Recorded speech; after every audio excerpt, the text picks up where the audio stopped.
I remember the first time I saw a sunrise over Greenland. You had this orange glow on the horizon to the east, and you're sitting there thinking about the creation that we have here on Earth, and it's just a neat place to look. Very desolate, but at the same time, really, really beautiful part of the world.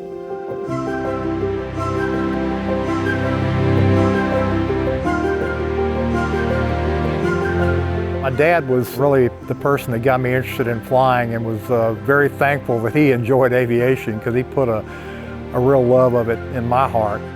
He learned to fly after World War II on the GI Bill, and I kind of grew up around airplanes, so he was a big influence in my aviation career, very big.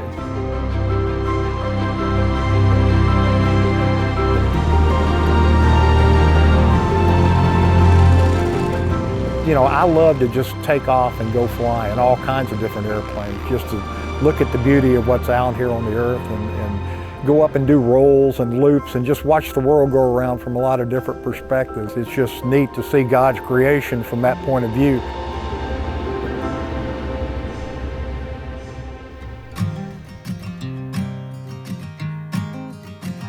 I did major in aviation at Northeast.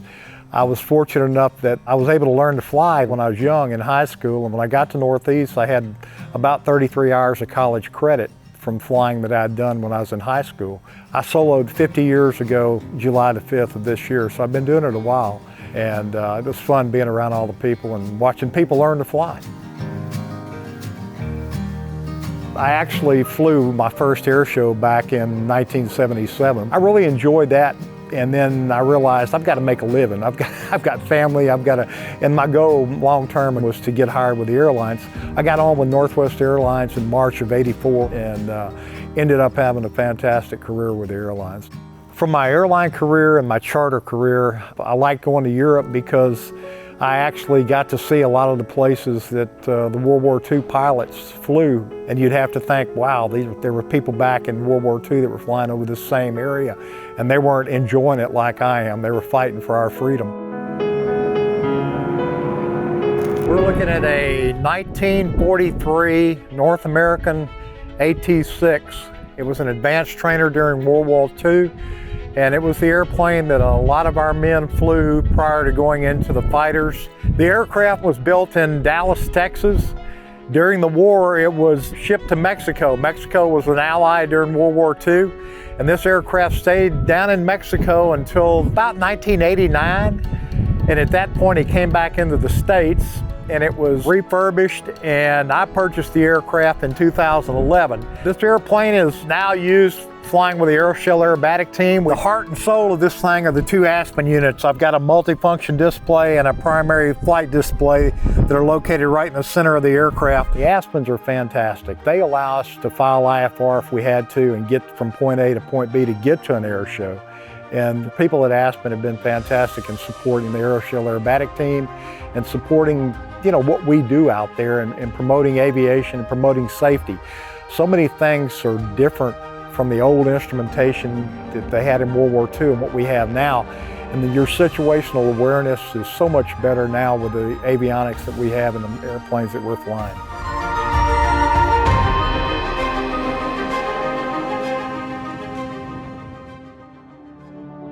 So when I got on with the airlines, I really enjoyed it. I had a great career, and I was fortunate enough to be able to retire early, and I knew that I wanted to get back into the air show business, and had the opportunity to get on with the AeroShell team. The aviation community overall is a very small group. The air show portion of aviation is even a smaller group. We all know each other. We all consider each other family. My teammates are some of the closest friends I have on this earth. And the people that I perform with are great people to be around, and we really have a good time together.